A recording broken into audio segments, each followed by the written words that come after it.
الحمد للہ رب العالمین والصلاة والسلام علی سید الانبیاء والمرسلین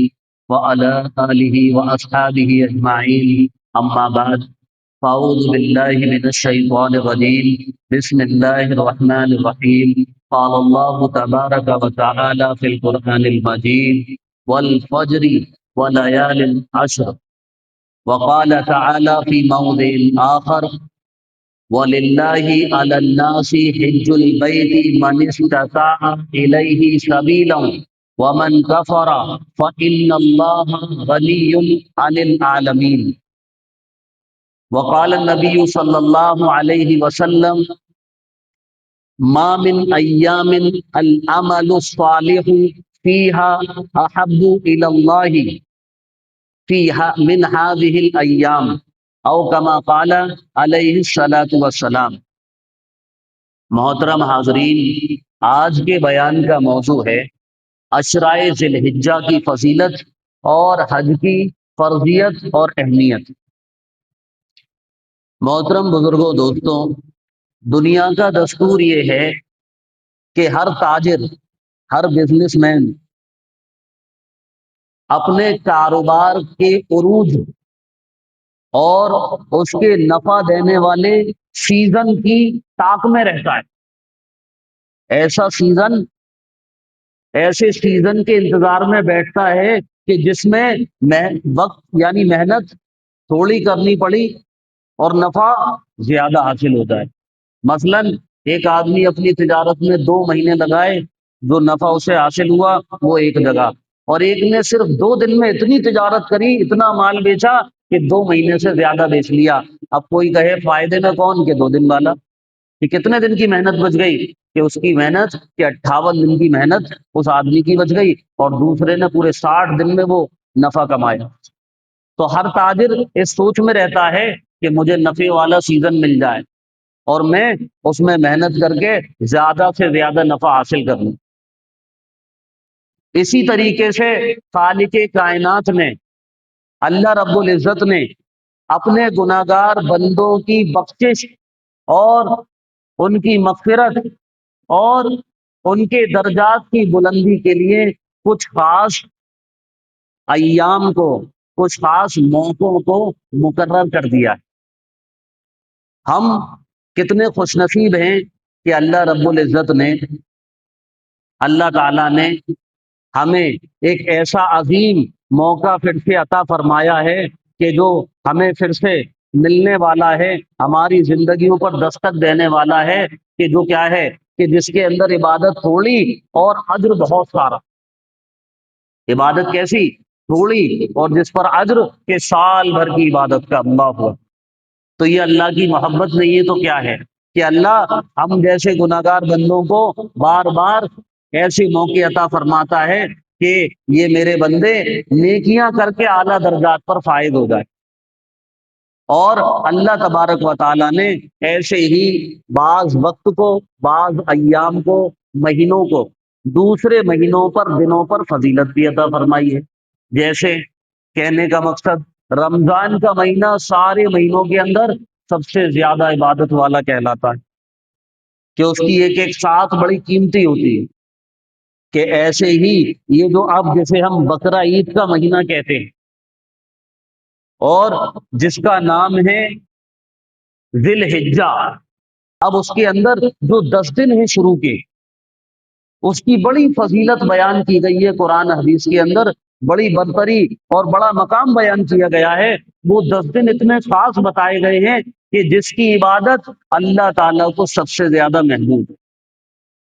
اور یہ اتنی زیادہ قیمتی ہے کہ یہ 10 دن کہ جس کے بارے میں اللہ تعالیٰ نے قرآن کریم کے اندر اس کی قسم کھا کر بیان کیا۔ اللہ اکبر، کہ یہ 10 دن اللہ رب العزت کے نزدیک کتنے عظیم ہیں کہ جس کو اللہ اپنے قرآن کریم کے اندر بیان کر۔ اور جو دوسری بات کہ حج کی فرضیت، حج کی اہمیت، کہ یہ کیسی عبادت ہے کہ تمام عبادتوں میں ایک عظیم الشان اور عالمی عبادت ہے، کہ تمام عبادتیں، کہ نماز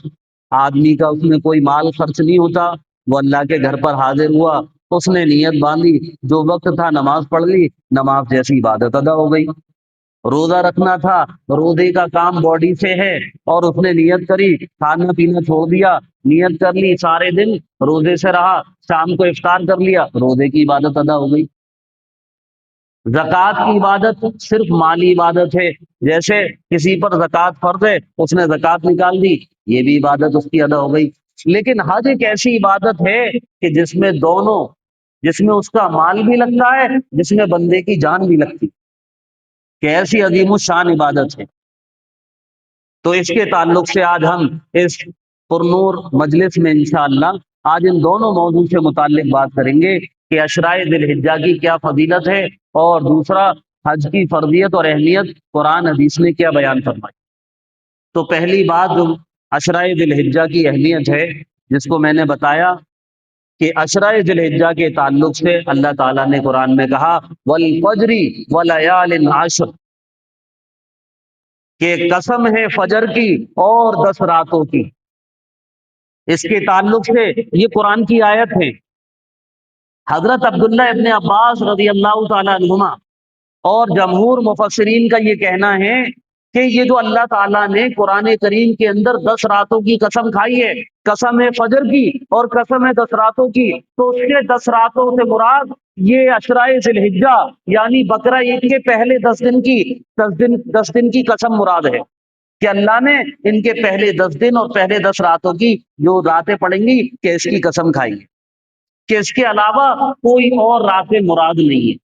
اللہ، اب سوچنے والی بات ہے، اللہ ساری دنیا کا تنہا مالک ہے، سارے نظام کو اپنی قدرت کاملہ سے چلانے والا ہے، اس کا کوئی شریک نہیں ہے۔ اب بات یہ سمجھنی ہے کہ جب وہ ایسا عظیم الشان رب ہے کہ ساری دنیا کا تنہا بادشاہ ہے اور سب اس کے کیا ہیں، کہ سب اس کی مخلوق اور اس کے بندے ہیں، تو اسے قسم کھانے کی کیا ضرورت ہے؟ بھائی ہم اگر کسی سے بڑے ہیں، کسی پر ہماری یعنی کوئی ہم سے چھوٹا ہے، ہم اس سے بڑے ہیں، اور ہماری اس کے اوپر ایک مقام بڑے ہونے کا ہے، تو ہم اسے کوئی بھی بات کہہ دیں وہ سن لے گا اور مان لے۔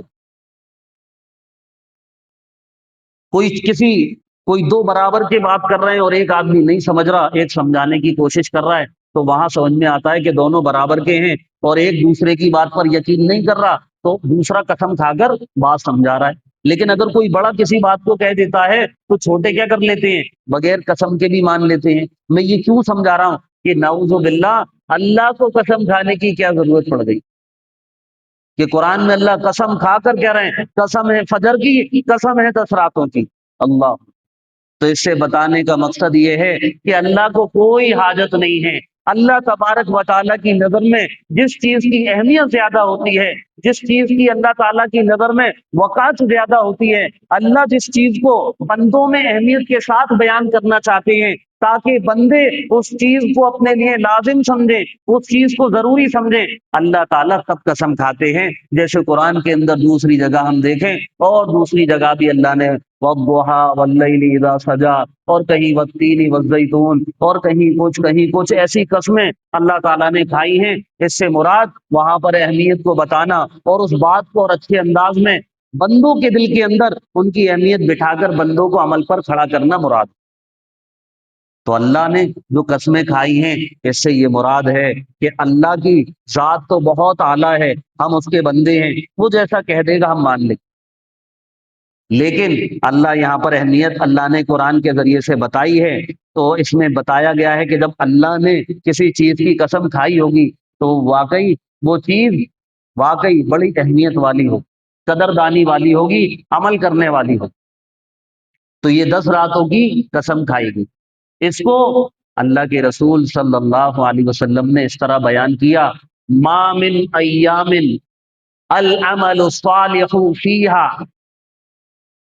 احب الی اللہ من هذه الایام۔ پیارے آقا نے جناب محمد الرسول اللہ صلی اللہ علیہ وسلم نے، بخاری شریف کی روایت ہے، امام بخاری نے اس حدیث کو نقل کیا ہے، اور اللہ کے رسول صلی اللہ علیہ وسلم نے بیان فرمایا کہ اللہ تعالیٰ کے نزدیک دنیا کے دنوں میں، بات پر غور کریے گا،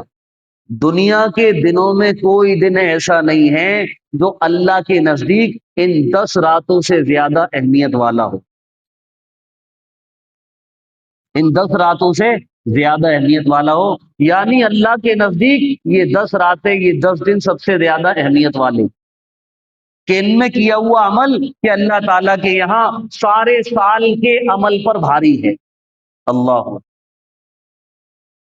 تو میں نے جیسے شروع میں ایک بات تمہیدی طور پر کہی کہ جیسے تاجر یہ سوچتا ہے کہ مجھے کوئی سیزن مل جائے اور اس سیزن کا فائدہ اٹھا کر میں زیادہ نفع کما لوں، ایسے ہی اللہ کا نیک بندہ اس طاق میں بیٹھا رہتا ہے، اس انتظار میں بیٹھا رہتا ہے کہ اللہ تعالیٰ کی طرف سے کوئی موقع مجھے نوازنے کا اللہ دے اور میں اس میں عبادت کر کے اللہ کا محبوب بندہ بن جاؤں۔ یہ کن کا؟ کہ یہ مومن بندوں کا کام ہوتا ہے۔ تو اللہ نے پھر ایک موقع ہمیں عطا فرما دیا اور وہ یہ 10 دن ہیں۔ اب ایک ایک لمحے کی عبادت کتنی عظیم ہے، جس کو اس حدیث کے ذریعے سے میں نے بتایا کہ ما من ایامن، کہ دنیا کے دنوں میں کوئی دن ایسا نہیں ہے العمل الصالح فیہا، پیارے آقا نے فرمایا کہ بندہ اس میں نیک عمل ایک کرتا ہے، ایک چھوٹا سا عمل بھی کرتا ہے، اللہ کے نزدیک احب الی اللہ، سب سے زیادہ محبوب ہے، من ہذہ الایام، سارے دنوں کے مقابلے میں ان دنوں کے اندر کیا گیا عمل اللہ کو سب سے زیادہ محبوب ہے۔ تو سوچنے والی بات ہے، اس بات کو علماء اکرام نے اس کی ان 10 دنوں کی فضیلت کو اور اچھے انداز میں اور اس کو بڑا بھی اس لیے بتایا، اور ان 10 دنوں کی فضیلت کو، اس کی اہمیت کو اور زیادہ ثابت اس طور پر بھی کیا، کہا ہاں یہ 10 راتیں بڑی فضیلت والی ہیں اور یہ 10 دن بڑی فضیلت والے ہیں، اس لیے ہیں، اس کی وجہ بیان کری، اور بڑی اچھی وجہ ہے، اگر ہم سوچیں تو سمجھ میں آئے گی۔ وہ وجہ یہ بیان کری کہ یہ ایسا مہینہ ہے اور اس کے 10 دن ایسے ہیں کہ جس کے اندر جتنی عبادتیں اللہ نے بندوں پر فرض کی ہیں، اللہ نے بندوں پر نماز فرض کی ہے، اللہ نے بندوں پر روزہ فرض کیا ہے، اللہ نے بندوں پر صدقہ خیرات زکوٰۃ فرض کی ہے، اللہ نے بندوں پر حج فرض کیا ہے۔ بھائی بنیادی ارکان 5 ہیں، اور سب سے پہلا ایمان لانا، اور اس کے بعد یہ 4۔ تو علماء اکرام اس تعلق سے کہتے ہیں اس کی اہمیت کی بڑی وجہ یہ ہے، ان راتوں کے اندر اور ان دنوں کے اندر اعمال کرنے اور ان دنوں کے فضیلت والا ہونے کی بڑی وجہ یہ ہے کہ ساری عبادتیں اس میں جمع ہو جاتی، جو اور دنوں میں نہیں ہو سکتی۔ رمضان میں آپ حج نہیں کر سکتے، عمرہ کر سکتے ہیں، لیکن عمرہ یہ نفلی عبادت ہے اور حج یہ فرض عبادت ہے۔ تو آپ اب رمضان میں حج نہیں کر سکتے، زکوٰۃ دے سکتے، نماز پڑھ سکتے، روزہ رکھ سکتے ہیں، صدقہ دے سکتے ہیں، لیکن حج نہیں کر سکتے۔ اور یہ ایام ایسے کہ اس میں حج بھی ہو رہا ہوتا ہے، 9 ذی الحجہ کا روزہ بھی رکھا جاتا ہے، عرفہ کا روزہ، اور نماز تو روزانہ کی ہے ہی ہے، اور صدقہ خیرات آدمی کرتا ہی کرتا ہے۔ اب آپ دیکھیے ساری عبادتیں جمع ہو گئی، تو کہا اس لیے بھی یہ 10 دن بڑی فضیلت والے، اس کے اندر کیے جانے والے اعمال کی کتنی زیادہ اہمیت ہے، اور کتنے زیادہ ان دنوں کے اندر کیا جانے والا عمل اللہ کو سب سے زیادہ محبوب ہے، اور کون سے عمل کرنے چاہیے وہ بھی اللہ کے رسول صلی اللہ علیہ وسلم نے بیان فرمائے۔ اہمیت تو ابھی آپ کے سامنے قرآن کے ذریعے سے بھی بیان کری گئی کہ قرآن میں باقاعدہ قسم کھا کر بتایا گیا کتنی اہمیت والے یہ 10 دن۔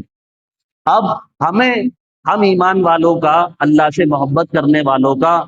اور ہم مسلمانوں کا، اللہ کے دین کے چاہنے والوں کا کام کیا ہونا چاہیے کہ ہمیں جب یہ سیزن ملا ہے تو ہم اس کو غفلت میں یوں ہی گزار دیں، کہ یہ اچھا مومن ہونے کی پہچان نہیں۔ جیسے تاجر اپنی تجارت کے لیے فکر مند ہوتا ہے، ایسے ایمان والا اپنے ایمان کو بڑھانے اور بچانے کے لیے فکر مند ہوتا ہے۔ تو اس کا کام یہ ہے کہ اللہ نے یہ سیزن دیا ہے، اس کو ہاتھ سے نہ جانے دیا جائے، کہ اس کو ایسے ہی خالی نہ نکلنے دیا جائے۔ تو وہ صحابی رضی اللہ تعالیٰ عنہ بیان کرتے ہیں کہ اللہ کے رسول صلی اللہ علیہ وسلم نے بیان فرمایا کہ جب یہ 10 دن مل جائیں تو کوشش کریں کہ کم سے کم یہ سمجھ لیجئے کہ عام دنوں کے اندر کہ آدمی جو عبادت کرتا ہے وہ سارے سال کی عبادت، اور ان دنوں کے اندر تھوڑی سی عبادت کہ سارے سال کی عبادت پر بھاری۔ تو کہا کہ تھوڑی دیر ذکر کرنا بھی، تھوڑی دیر تھوڑا سا صدقہ دینا بھی، ایک نفل پڑھنا بھی، ایک سجدہ کرنا بھی، کہ جس کی اللہ توفیق دے کہ وہ کر گزرنا، کہ یہ اتنی اہمیت والے اعمال ہیں۔ تو اللہ کے رسول صلی اللہ علیہ وسلم نے بیان فرمایا کہ اس میں خاص کثرت سے ذکر کرنا، اور ذکر کیا بیان فرمایا کہ تحلیل کرنا۔ حدیث پاک کا مفہوم آپ نے فرمایا کہ تحلیل کرنا، تحلیل کا مطلب لا الہ الا اللہ کو کثرت سے پڑھنا، کہ تکبیر کہنا کہ اللہ اکبر کی کثرت سے تسبیح پڑھنا، کہ تحمید کہنا کہ تحمید کا مطلب الحمدللہ کی تسبیح پڑھنا، کہ یہ ان تسبیحات کا اہتمام کرنا، کہ جو نفلی نمازوں کی توفیق ہو ان نمازوں کو ادا کرنا، کہ صدقہ دینے کی جو توفیق ہو ان دنوں کے اندر وہ صدقہ دینا، کہ یہ سارے کام کرنا۔ پھر اس کے اندر جو ایک اہم ترین اللہ کے رسول صلی اللہ علیہ وسلم نے، مسلم شریف کی روایت ہے، جو ان 10 دنوں کے اندر جو ایک ایسا عمل ہے کہ جو لوگ عرفات کے میدان میں، یعنی جن کو اللہ تبارک و تعالیٰ نے توفیق عطا فرمائی، وہ سارے کے سارے بندے اس وقت اللہ کے گھر میں موجود ہیں اور وہ حج کے لیے حاضر ہوئے ہیں۔ اب وہ وہاں پر حج کے ارکان کو انجام دیں گے اور وہ ساری عبادتوں کو انجام دیں گے، جس کا بدلہ یہ ہوگا کہ اللہ کی طرف سے ان کی بخشش کے فیصلے ہوں گے۔ لیکن اب وہ لوگ جو بیچارے اپنے گھروں پر ہیں اور مجبوری کی وجہ سے، وسائل نہ ہونے کی وجہ سے، اور ان کو موقع فراہم نہ ہونے کی وجہ سے وہ اللہ کے گھر حاضر نہیں ہو سکے، تو کیا ان کے لیے وہ اجر و ثواب ان کو نہیں ملنا چاہیے؟ تو پیارے آقا نے کہا کہ حاجیوں کو تو اللہ وہاں دے رہا ہے، اور اللہ کے وہ بندے جو اللہ کے گھر حاضر نہیں ہو سکے ان کے لیے بھی اللہ کی طرف سے ایک بڑا پیارا انعام ہے۔ اور وہ پیارا انعام اللہ کے رسول صلی اللہ علیہ وسلم نے بیان فرمایا، کہا کہ میں اللہ تعالی سے پوری امید رکھتا ہوں اس بات کی کہ جو شخص 9 ذی الحجہ کا روزہ رکھے گا، عرفہ کا روزہ رکھے گا، 10 تاریخ کی بقرہ عید ہوتی ہے، اس سے پہلے والے دن کو عرفہ کا دن کہتے ہیں، یعنی حاجی اس دن میدان عرفات میں موجود ہوتے ہیں۔ تو کہا جو اس دن کا روزہ رکھے گا، 9 ذی الحجہ کا روزہ رکھے گا،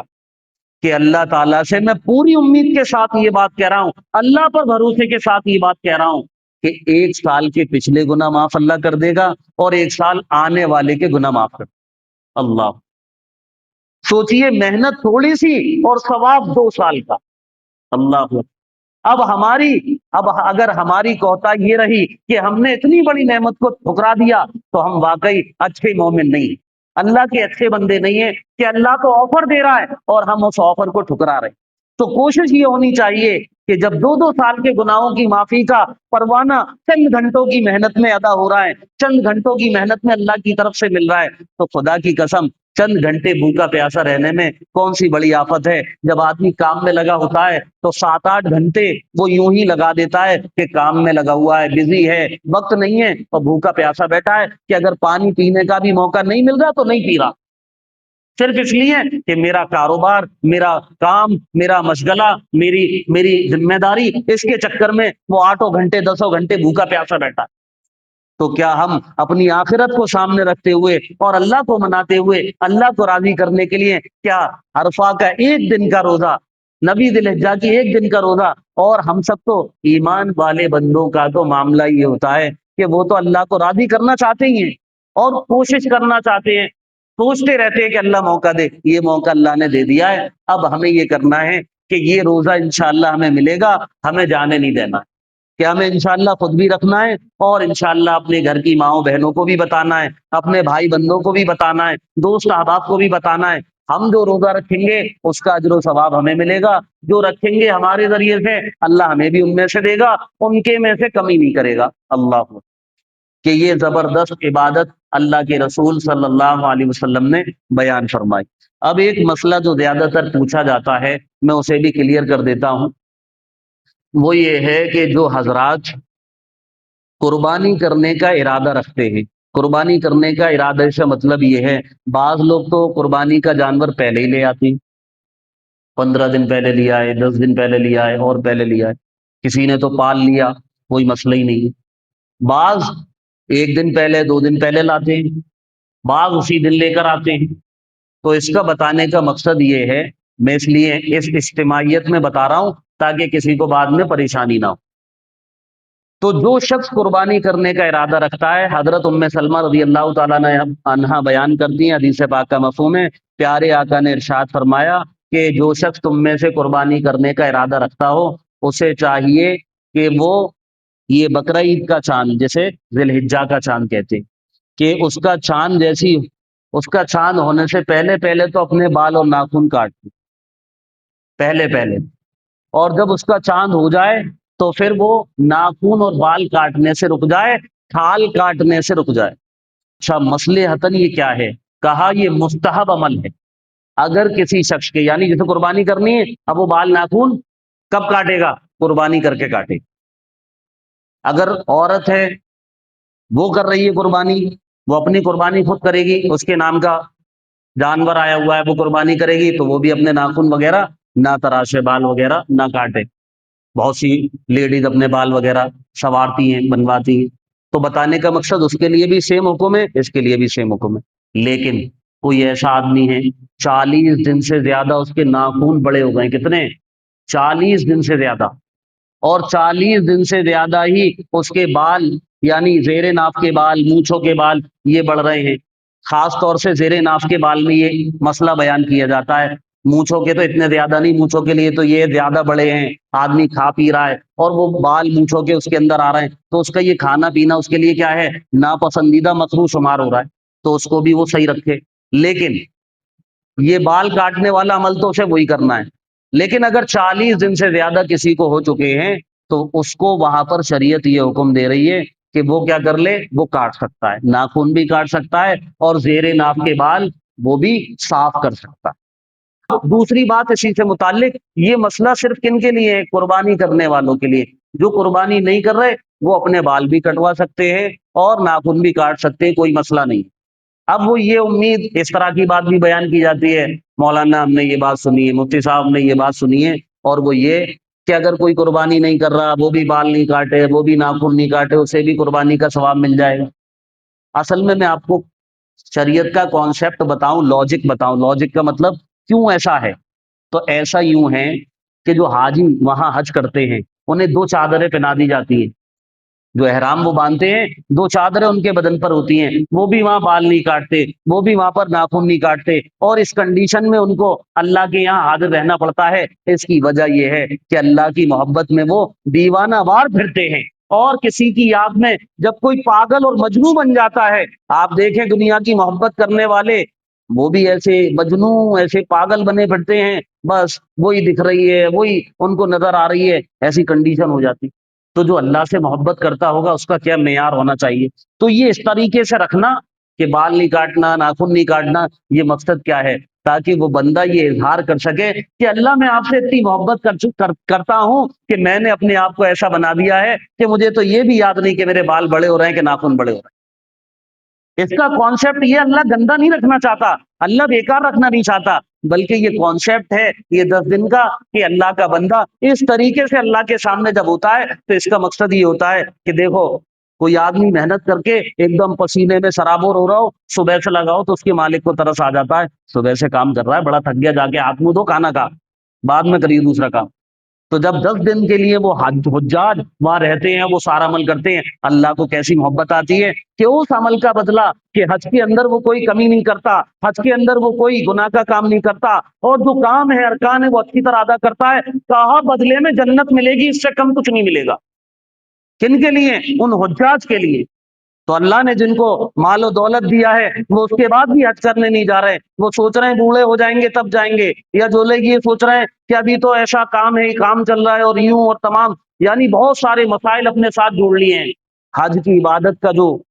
بدلہ تھا وہ میں نے بتایا کہ اللہ کے رسول نے فرمایا کہ حج مبرور کا بدلہ جنت سے کم نہیں ہے، کہ اللہ سیدھے جنت دے گا، سیدھے جنت دے گا۔ تو یہ بتانا مقصد، اور کہا کہ جس کے پاس مال ہو، دولت ہو، وقت ہو، اللہ نے سارے اس کو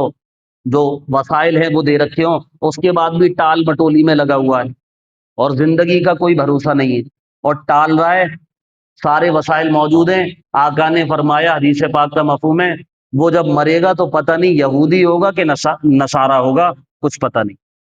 اس لیے اللہ نے موقع دیا ہے تو اس مالی اور جانی عبادت کو بھی ادا کرے بندہ، اور اس سے بھی کیا ہے ادا کر کے اللہ سے اللہ کی محبت کا اظہار کرے، اور جو کچھ اللہ نے اس کے فضائل میں جو کچھ دے رکھا ہے، جو بدلہ ہے، وہ اللہ اس کا دے گا۔ تو بتانے کا مقصد یہ ہے، یہ حج کی فرضیت سے بات متعلق تھی، اور وہ عشرائے ذی الحجہ سے جو 10 دن کی عبادت سے متعلق بات تھی وہ میں نے آپ کے سامنے ذکر کر دی۔ اس لیے کوشش کریں، یہ عشرائے ذی الحجہ آ رہا ہے، اس کو خالی نہیں جانے دینا ہے، 5 وقت کی نمازوں کا اہتمام کرنا ہے، ذکر کا اہتمام کرنا ہے، اور جو صدقہ میسر آئے وہ صدقہ انشاءاللہ دینا ہے، اور روزہ جو نوی ذی الحجہ کا ہے وہ بھی روزہ رکھ سکتے ہیں۔ اب کوئی یہ سوال کرتا ہے کہ میں اور 10 دنوں میں اور زیادہ روزے رکھنا چاہتا ہوں، تو میں نے جو بتایا کہ اسے انشاءاللہ ویسا ہی ثواب ملے گا، وہ اور زیادہ روزے رکھ سکتا ہے۔ لیکن جو اللہ کے رسول نے 2 سال کے ثواب کی بات کری ہے، گناہ کی معافی کی بات کری ہے، وہ نوی ذی الحجہ کے تعلق سے آپ نے کری ہے۔ لیکن اگر کوئی پہلے 1 تاریخ کا، 3 تاریخ کا، 5 تاریخ کا روزہ بھی رکھتا ہے تو اس کو بھی سال سال بھر کے روزے کا یا اس کے اجر کا اس کو انشاءاللہ بدلہ دیا جائے گا۔ تو یہ سارے فضائل تھے۔ اللہ تعالیٰ سے دعا ہے کہ اللہ تعالیٰ اس آنے والے عشرے کا اچھے طریقے سے استقبال کرنے اور اس کو اچھے طریقے سے اس میں عبادت کرنے کی ہم سب کو توفیق عطا فرمائے۔ اللہ تعالیٰ جو کچھ کہا سنا گیا اس پر عمل کی توفیق عطا فرمائے۔ وآخر دعوانا الحمد للہ رب العالمین۔